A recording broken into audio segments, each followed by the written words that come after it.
Hormuz में 2 भारतीय जहाजों पर फायरिंग हुई है। भारतीय जहाजों पर ईरानी सेना ने फायरिंग की है। विदेश मंत्रालय ने फायरिंग का विरोध जाहिर किया है। आपको बता दें कि भारत ने ईरानी राजदूत को तलब भी किया है और ऐसे में ये बड़ी खबर। और दूसरी तरफ अब तक हालात जो है जैसे भी खराब रहे हैं, लेकिन कभी भी हिंदुस्तान की जहाज़ों को अटैक नहीं किया गया है, कभी भी उनको निशाना नहीं बनाया गया। दूसरी तरफ स्टेट ऑफ हार्मुज से हमेशा अपने फ्रेंडली नेशन के लिए ईरान ने स्टेट ऑफ हार्मुज को खुला रखा, उन्हीं में से एक भारतीय भी है। और दूसरी तरफ आज जो खबर निकली है कि भारत ने ईरानी राजदूत को तलब भी किया है, हिंदुस्तान की तरफ से नाराजगी भी जाहिर की गई है। हार्मुज में 2 भारतीय जहाज़ों पर फायरिंग हुई है और ये फायरिंग की निंदा हर तरफ हो रही है। दूसरी तरफ हिंदुस्तान की तरफ से भी इसकी निंदा की गई है। तो एक तरफ हालात जो है अभी भी मिडल ईस्ट में तनावपूर्ण बने हुए हैं, स्थिति हर एक दिन खराब होती जा रही है। एक तरफ कयास लगाया जा रहा था कि वीकेंड पर दोनों मुल्कों के डेलीगेशन एक बार फिर से इस्लामाबाद पहुंचेंगे और सेकेंड राउंड की बातचीत होगी। एक बार फिर से अमेरिका और ईरान वन टेबल टॉक के लिए रेडी होंगे, क्योंकि डोनाल्ड ट्रंप ने कहा कि अगर दूसरी राउंड में बातचीत अगर बिल्कुल तय हो जाती है, ईरान शर्तों को मान लेता है और ये जो युद्ध है वो खत्म हो जाता है, तो मैं खुद इस्लामाबाद का दौरा करूंगा। लेकिन उससे पहले ही डोनाल्ड ट्रंप एक बार फिर से ईरान को आंख दिखाते हुए, और ईरान ने भी इस बार साफ कह दिया है कि मैं पीछे नहीं हटूंगा, हम पीछे हटने वालों में से नहीं हैं। अगर दुश्मन हम पर हमला करेगा तो उसका जवाब भी हम उसी तरीके से देंगे। तो लगातार एक दूसरे पर वार पलटवार जारी है और हार्मुज फिर से बंद हो गया है। और अगर हार्मुज फिर से बंद हो गया है तो इसका आप असर समझ सकते हैं कि काफ़ी ज़्यादा कई देशों पर पड़ने वाला है, क्योंकि जब स्टेट ऑफ हार्मुज बंद रहा तब भी अमेरिका और इजराइल की तरफ से तमाम कोशिशें की गई, तमाम जद्दोजहद किया गया। खुद डोनाल्ड ट्रंप ने प्रधानमंत्री नरेंद्र मोदी से भी 3 से 4 घंटे फ़ोन पर बातचीत की और यहाँ पर स्टेट ऑफ हार्मुज को लेकर हिंदुस्तान की तरफ से भी अपना रुख हमेशा से क्लियर रखा गया है और स्टेट ऑफ हार्मुज को खोलने के लिए जोर दिया गया। और दूसरी तरफ अब खबर ये है कि ईरान की तरफ से स्टेट ऑफ हार्मुज को बंद कर दिया गया है, क्योंकि अमेरिका जो है अपनी घेराबंदी को कम नहीं कर रहा। और यही कारण है कि ईरान ने कहा कि जब तक आप अपनी शर्तों पर कायम नहीं रहेंगे तब तक हम स्टेट ऑफ हार्मुज को अब नहीं खोलेंगे। आपको बता दें कि इजराइल और लेबनान के बीच जो तनातनी जो बरकरार थी और ईरान की तरफ से कुछ शर्तें रखी गई थी और इजराइल और लेबनान के बीच सीज फायर हुआ, उसके तुरंत बाद जो है ईरान की तरफ से बड़ा कदम उठाते हुए स्टेट ऑफ हार्मुज को खोल दिया गया। जमीनी स्तर पर क्या तस्वीरें हैं, एक रिपोर्ट के जरिए आपको दिखाते हैं।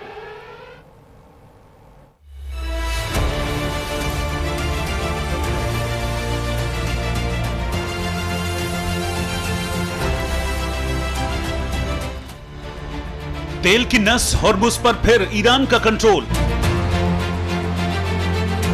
ईरान का हॉर्मुज को फिर से बंद करने का ऐलान। हॉर्मुज पर कब्जा या फिर युद्ध की तैयारी। ईरान की रणनीति या ग्लोबल ब्लैकमेल। हॉर्मुज बना ग्लोबल बैटलफील्ड। दुनिया की सबसे अहम तेल लाइफलाइन एक बार फिर से खतरे में है। ईरान ने हॉर्मुज को फिर से बंद करने का ऐलान कर दिया है और सीधे सीधे अमेरिका पर वादा तोड़ने का आरोप लगा दिया। 17 अप्रैल को ईरान ने कहा हॉर्मुज सबके लिए खुला है। 18 अप्रैल को ईरान ने दावा कर दिया कि उसने हॉर्मुज स्ट्रेट को फिर से बंद कर दिया है।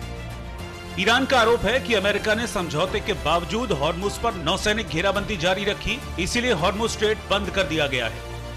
तेहरान का कहना है अमेरिका ने भरोसा तोड़ा है, ये समुद्री डकैती जैसा व्यवहार है। लिहाजा ओमान और फारस की खाड़ी में सैकड़ों जहाज फंस गए हैं, क्योंकि समंदर में ईरानी बारूदी सुरंगों का खतरा है, यानी तेल और गैस की सप्लाई फिर से फंस गई है। लेकिन ये सिर्फ समुद्री रास्ते का मामला नहीं है, ये असल में ईरान बनाम अमेरिका के युद्ध का मैदान बन चुका है। हालात बेहद नाजुक हैं। ईरान ने साफ चेतावनी दी है, अगर अमेरिका पीछे नहीं हटा तो स्ट्रेट इसी तरह बंद रह सकता है। सवाल यह है कि क्या ईरान जानबूझकर आर्थिक युद्ध छेड़ रहा है? क्या अमेरिका सैन्य कार्रवाई के लिए बहाने ढूंढ रहा है? अगर हॉर्मुज बंद रहा तो भारत पर कितना असर पड़ेगा? क्या चीन और रूस की एंट्री से मामला और बिगड़ेगा?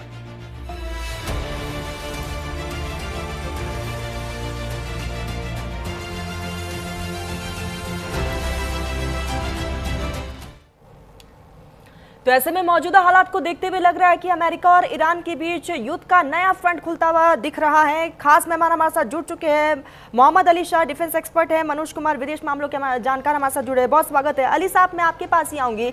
एक तरफ ये खबर निकल कर आई कि दूसरे राउंड की बैठक होगी, इस्लामाबाद में बातचीत होगी। डोनाल्ड ट्रंप कह रहे हैं कि दूसरे राउंड की जब बैठक होगी, अगर इसमें कुछ पॉजिटिव रिस्पांस आता है तो मैं खुद इस्लामाबाद जाऊंगा। दूसरी तरफ ये सब क्या हो रहा है कि स्ट्रेट ऑफ हार्मुज को फिर से बंद कर दिया गया? क्या लग रहा है सर, नया वॉर फ्रंट खुल रहा है?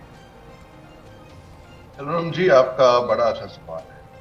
देखिए, जंग की शुरुआत से पहले तो स्ट्रेट ऑफ हार्मुज खुला हुआ था, समुद्री जहाज आ रहे थे, जा रहे थे, कोई दिक्कत नहीं थी। किसी ने दादागिरी वहां पे जमाने की कोशिश नहीं करी।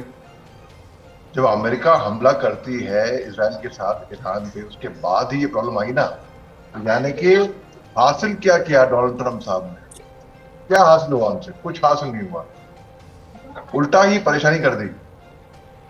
डोनाल्ड ट्रंप साहब का ये कहना है कि भाई राष्ट्रपति बनने से पहले, अमेरिका के राष्ट्रपति बनने से पहले उनकी जिंदगी बहुत खुशहाल थी, कोई टेंशन नहीं थी, आराम से खुशी का जीवन जी रहे थे वो। अरे वो ही नहीं, मैं तो कहूंगा कि सारी दुनिया के लोग, अमेरिका के लोग नहीं, सारी दुनिया के लोग खुशहाल थे। तो डोनाल्ड ट्रंप साहब कभी स्ट्रेट ऑफ हार्मुज खोलो, बंद करो, खोलो, दोबारा बंद है, उसको मैं फिर बंद कर दूंगा, अच्छा खुली भी है मैं, तो ये खोलो बोलो, ये ऐसे नहीं चलता। आप इसमें बिल्कुल देखिए, समुद्री डाकू जो होते हैं ना, जो पायलट होते हैं, वो करते हैं ऐसी हरकतें। आप अपनी दादागिरी जमा के दुनिया को इनकन्वीनियंस कर रहे हो, और जाहिर सी बात है तेल के जो दाम है वो बढ़ेंगे। फिर आप कर क्या रहे हो? आप मैं बूट्स ऑन ग्राउंड उतार दूंगा, उतारो, अगर हिम्मत है तो उतारो, मार खाओगे। आप पता नहीं क्या उनकी मंशा है, क्या करना चाहते हैं डोनाल्ड ट्रंप साहब। ये become the biggest joke actually. तो देखिए, अभी क्या है ना कि स्ट्रेट ऑफ हार्मुज से 20% तो तेल वहां से गुजरता है, बिल्कुल बहुत से जहाज अटके हुए हैं, इनकन्वीनियंस हो रही है, लेकिन 30% तो इंटरनेट केबल्स वहां से गुजर रहे हैं। इसके बारे में सोचा किसी ने? आज की तारीख में आप, मनोज कुमार जी, मैं, हम सब जुड़े हैं इंटरनेट की वजह से। इन पूरी बैंकिंग, पूरे स्टॉक्स एंड शेयर्स, सब कुछ, शॉपिंग, पूरा कम्युनिकेशन इंटरनेट पे हो रहा है। मान लीजिए अगर वो बाय चांस, चलिए वो काटे नहीं, युद्ध के दौरान जब गोला के गिरता है, मिसाइल गिरे और फट गए, कुछ हो गया, डैमेज हो गया वो उस केबल्स में, लेकिन जान के नहीं काटे हैं, वो डैमेज हो गए। कोलैटरल डैमेज होता है ना, इंसानों को होता है, यहाँ पर क्यों नहीं हो सकता? यहाँ पर भी अगर मान लीजिए कोलैटरल डैमेज यहाँ पर इंटरनेट केबल्स का हो गया, भाई तेल के बिना तो हम फिर भी चलो ठीक है, गाड़ी में तेल नहीं डालेंगे, हम पैदल जाएंगे, साइकिल चलाएंगे, हैं, हम गैस में एलपीजी नहीं करेंगे, हम इलेक्ट्रॉनिक इंडक्शन स्टोव इस्तेमाल कर लेंगे, ठीक है। भाई इंटरनेट के बिना आप क्या कर लेंगे? आप पेट्रोल पंप पे भी जाते हैं, वहां पर भी क्यूआर कोड से पेमेंट करते हैं इंटरनेट से। तो ये जो स्ट्रेट ऑफ हार्मुज कहा जाता है कि जो तीसरा विश्व युद्ध है ना, वो होगा पानी की वजह से, ऐसा कहा गया था।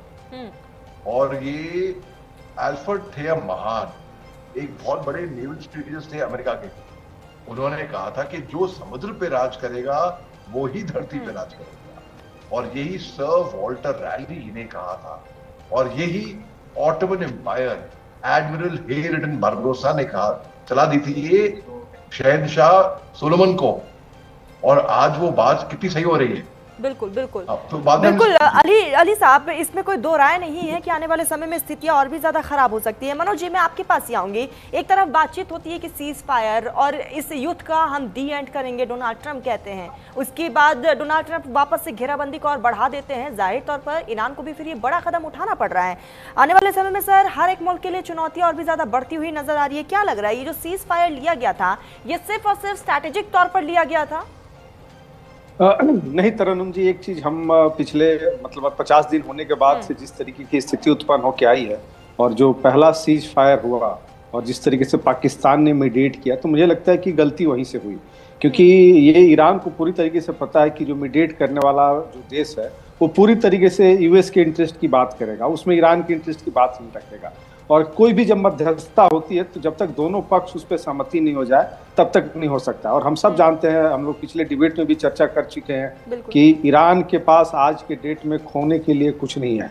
उससे जो भी कुछ करना है प्राप्त करना है। और अभी स्ट्रेट ऑफ हॉर्मुज उसके लिए बिल्कुल एक ऐसा ऑक्सीजन है कि उससे पूरे विश्व की ऑक्सीजन लाइन को डिस्टर्ब कर सकता है। और आज आप देख सकते हैं कि जिस तरीके से सिर्फ ये घोषणा होना कि स्ट्रेट ऑफ हॉर्मुज ओपन हो रहा है, और जिस तरीके से दोनों ने ट्वीट किया, और उस ट्वीट होने के मात्र आप समझ सकते हैं कि मतलब 10-12 घंटों के अंदर में फिर से इस तरीके का स्टेटमेंट आना, ये कहीं न कहीं अंतर्राष्ट्रीय जगत के लिए, और विशेष करके जो एशिया के जो देश हैं और जिनका जो सबसे ज्यादा तेल और गैस उस रूट से आता है, उनके लिए बड़े ही एक तरीके से खतरे की घंटी है। क्योंकि अभी तक जो इसका इम्पैक्ट था वो एक आंशिक इम्पैक्ट दिख रहा था, लेकिन अब अगर ये युद्ध फिर से शुरू होता है, क्योंकि आज अमेरिका और खास करके ट्रंप के अति उत्साही होने के चक्कर में जिस तरीके से उन लोगों का जो भी बार्गेनिंग हुआ, जिस तरीके से जो भी बातचीत हुई, वो पूरी तरीके से विफल होते हुए जा रहा है। तो मुझे लगता है कि हो सकता है जिस तरीके से अमेरिका के जो पेंटागन में जो मीटिंग चल रही है, जिस तरीके से इन सारी चीज़ों को लेकर लोग डिस्कस कर रहे हैं, तो हो सकता है कि फिर से ये जो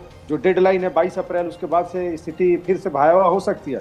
अब उसमें मैं ये मानता हूं कि ईरान बिल्कुल ही अपने कंडीशन से झुकेगा नहीं, क्योंकि उसे पता है कि अगर हम स्ट्रेट ऑफ हॉर्मुज को अगर हम ओपन करते हैं और वहां पे अमेरिका जिस तरीके से एक तरीके से ब्लॉकेज अपने नेवी और उसके आर्मी के द्वारा जो लगा के रखा हो, जब तक वो नहीं हटता है तब तक ईरान शायद इस चीज़ को मानेगा नहीं। और दूसरा जो सबसे इंपॉर्टेंट कारण है, जिसमें हम सब देख रहे हैं कि जो यूरेनियम का जो इंडीच उसने 60% किया है, और अमेरिका की तरफ से जो बयान है कि यूरेनियम वो अपना सौंपेगा। आप समझिए जो देश पिछले 40 सालों से जिस चीज के लिए इतना मेहनत करके बना रहा हो, कैसे सौंप देगा। तो इस तरीके का स्टेटमेंट आने से कहीं ना कहीं ईरान के जो डोमेस्टिक जो खास करके जो सिटीजन्स हैं और जो IRGC जिस तरीके से वहाँ पे भी रेगुलेट कर रही है, वो कहीं ना कहीं उनके ऊपर भी दबाव है। और अमेरिका इस युद्ध में अभी तक उसे कुछ प्राप्त हुआ नहीं है, चाहे वो रिजीम चेंज करने की बात हो या स्ट्रेट ऑफ हॉर्मुज खुलवाने की बात हो, या जिस तरीके से वो चाह रहा था कि हम यूरेनियम को ले लेंगे। तो तीनों स्तर पे वो पूरी तरीके से विफल है, और शायद इसीलिए अमेरिका भी अपनी नाक की लड़ाई लड़ रहा है और चाहता है कि हम किसी भी तरीके से इस जो एंडिंग हो, जो युद्ध समाप्त हो,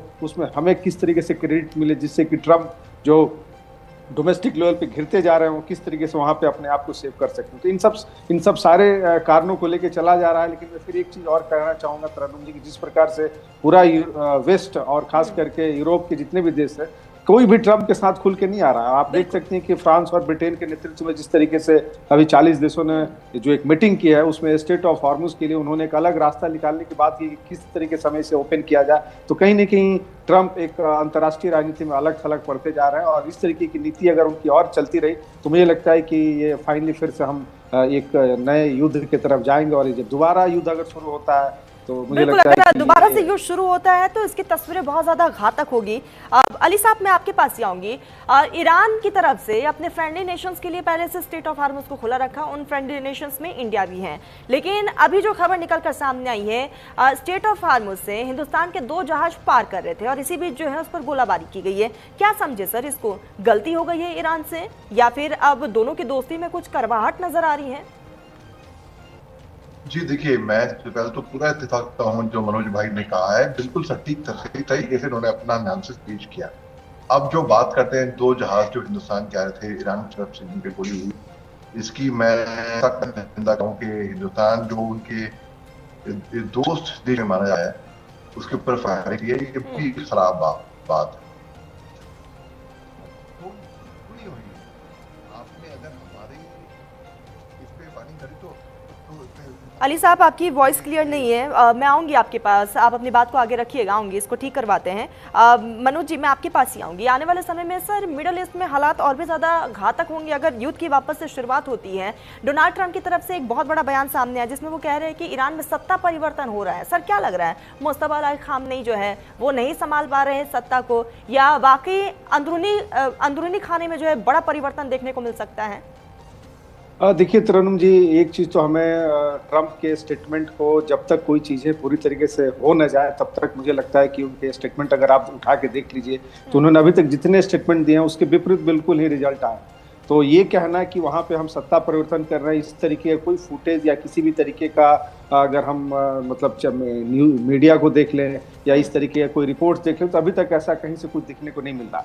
लेकिन ऑब्वियस है कि अमेरिका वहाँ पे आंतरिक लेवल पे जिस तरीके से गतिविधियों को अंजाम देने का प्रयास करता है, जैसा कि हम सब जानते हैं कि विश्व के पूरे डोमेस्टिक किसी भी देश की राजनीति में उनका एक दखलंदाजी, वो चाहे अपने रिसोर्स के दम पे या इकोनॉमी के दम पे या टेक्नोलॉजी के दम पे करते हैं, तो ये एक प्रयास हो सकता है। क्योंकि ऑब्वियसली कि आज अमेरिका हर लेवल पे काम करने का कोशिश कर रहा है कि किसी भी तरीके से हम ईरान में जो हमारा जो मेन एजेंडा था, जिस एजेंडे के तहत हम इस युद्ध में गए थे, उस तीनों एजेंडे में कहीं से उसे सफलता नहीं मिल रही है, इसलिए कोशिश कर सकता है। लेकिन मेरा ये मानना है कि अभी तक इस तरीके की चीजें कहीं से देखने को नहीं मिली। अगर ऐसी स्थिति होती तो आज के इस 21st सेंचुरी में, इस टेक्नोलॉजी में हमें लगता है कि जरूर आ जाता है कि वहां पे रिजीम चेंज होने के लिए। और देखिए, रिजीम चेंज तब तक नहीं होगा जब तक वहां का सिविलियन निकल के नहीं आता, क्योंकि अमेरिका के व्यक्ति या इजराइल के व्यक्ति जाके वहां पर रिजीम चेंज नहीं करा सकता है। तो अभी तक आप देख सकती हैं पिछले 50 दिनों में ईरान में किसी भी तरीके का कोई सिविलियन की तरफ से कोई वॉइस रेज नहीं हो रहा है कि हमें वहां सत्ता परिवर्तन करना है, या कोई लीडरशिप निकल के नहीं आ रही है जिससे कि हम उसको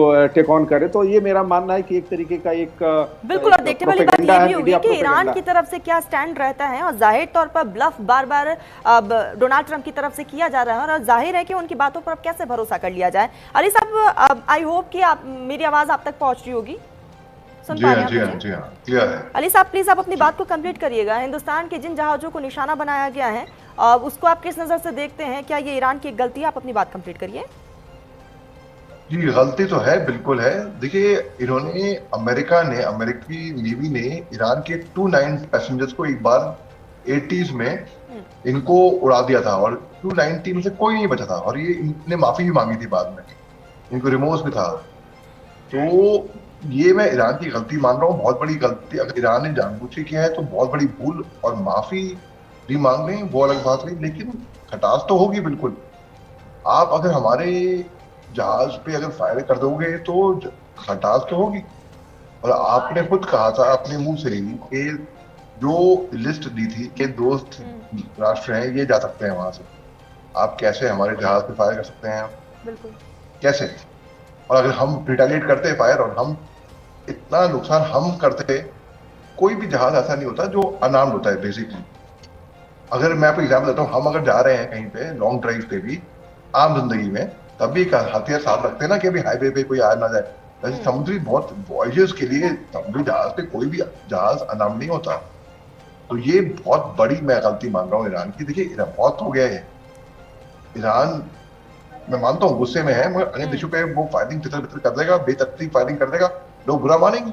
तो मैं इसको इसके साथ निंदा कर रहा हूँ। बिल्कुल बिल्कुल अली साहब, देखने वाली बात ये है कि अगर ये ईरान से वाकई में गलती हुई है तो क्या ईरान इस पर क्या रिएक्ट करता है, क्या माफी मांगता है, क्या कुछ रहने वाला है आने वाले समय में ईरान का रिएक्शन रहेगा, उस पर नजरें बनी हुई है।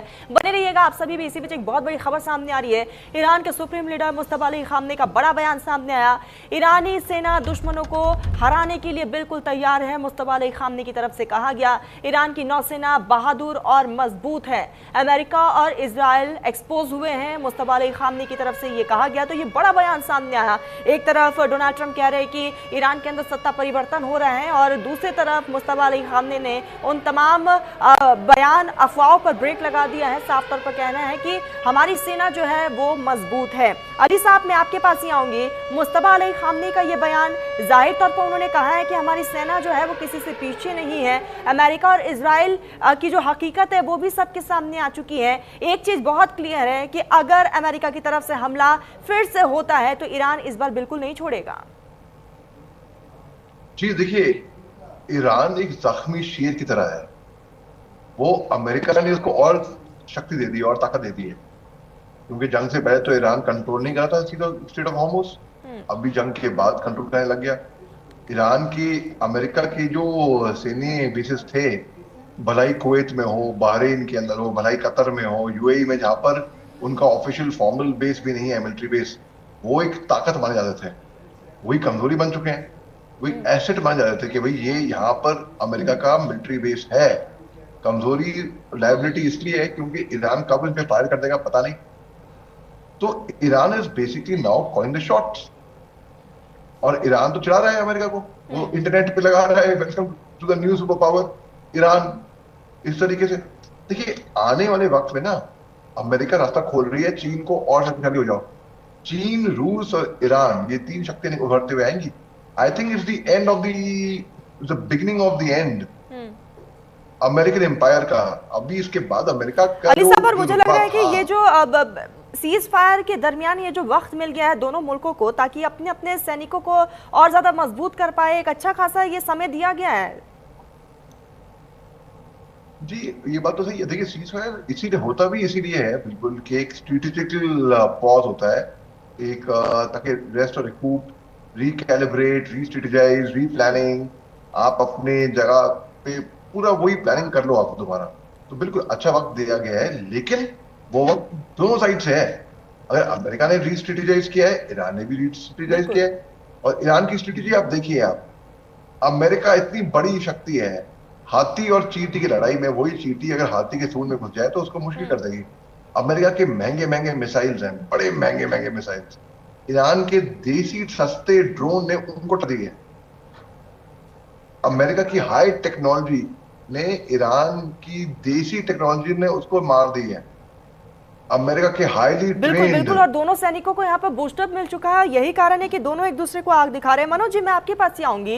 ईरान की तरफ से एक शर्त रखा गया कि इजराइल और लेबनान के बीच अगर सीज फायर हो जाता है तो हम स्टेट ऑफ हार्मुज को खोल देंगे, और वो हुआ भी। सीज फायर जैसे ही होता है, अब्बास अराक्ची की तरफ से एक ट्वीट आता है और स्टेट ऑफ हार्मुज को खोलने की बात कर देते हैं। लेकिन अमेरिका की तरफ से घेराबंदी जो की गई थी, जो शर्तें ईरान ने रखी कि आप घेराबंदी भी आप हटा देंगे, लेकिन अमेरिका ने वो नहीं किया। सर, ये युद्ध तो ऐसे खत्म ही नहीं हो सकता ना, किसी एक को तो पीछे हटना पड़ेगा। देखिए तरन्नुम जी, और किसी एक को नहीं, दोनों को पीछे हटना पड़ेगा, तभी जाके युद्ध समाप्त होगा। क्योंकि आप देख सकते हैं कि जिस प्रकार की स्थिति डे बाय डे बदलते जा रही है, और ऑब्वियसली जो सीज फायर के नाम पे जिस तरीके से दोनों ने एक तैयारी कर रखी है, तो ये ईरान के मुस्तफा का ये स्टेटमेंट आना ये दिखाता है कि ईरान भी पूरी तरीके से तैयारी कर चुका है। और शायद इसीलिए आप समझ सकते हैं कि ट्रंप और जिस तरीके से अपने उनके स्टेटमेंट बदलते जा रहा है, तो मुझे लगता है कि आने वाले समय में ये स्थिति और भयावह होगी। और दूसरा जो आपने बोला कि लेबनान की, तो देखिए लेबनान के साथ इजराइल का कन्फ्लिक्ट नहीं है, बेसिकली वहां पे कन्फ्लिक्ट हिजबुल्लाह से है। और जिस तरीके से इस वार्ता में लेबनान को लाया गया, ईरान की तरफ से लाया गया, और इसमें पाकिस्तान और मनोज जी, अगर आने वाले समय में अमेरिका और ईरान के बीच वापस से युद्ध की शुरुआत होती है, तो फिर क्या लग रहा है, इजराइल और लेबनान के बीच जो सीज फायर लगा है वो भी खत्म हो जाएगा? बिल्कुल बिल्कुल बिल्कुल, ये तो बिल्कुल कहीं से भी रुकने वाला नहीं है। तो देखिए, इजराइल कभी भी नहीं चाहेगा, वो तो पूरी तरीके से इस युद्ध का फायदा उठाना चाहता है। अगर आप देख लीजिए, इस युद्ध में अगर सबसे ज्यादा बेनिफिट किसी को हो रहा है तो इजराइल को हो रहा है, क्योंकि अपना जिस तरीके से एरिया को एक्सपेंस करते जा रहा है। तो मुझे लगता है कि ये जितना युद्ध लंबा चलेगा, उसमें इजराइल अपने जो उसके जो टारगेट है, जो उसके सिलेक्टेड जो एरिया हो, डे बाई डे कैप्चर करते जाएगा, और उसमें उसे सफलता मिल रही है।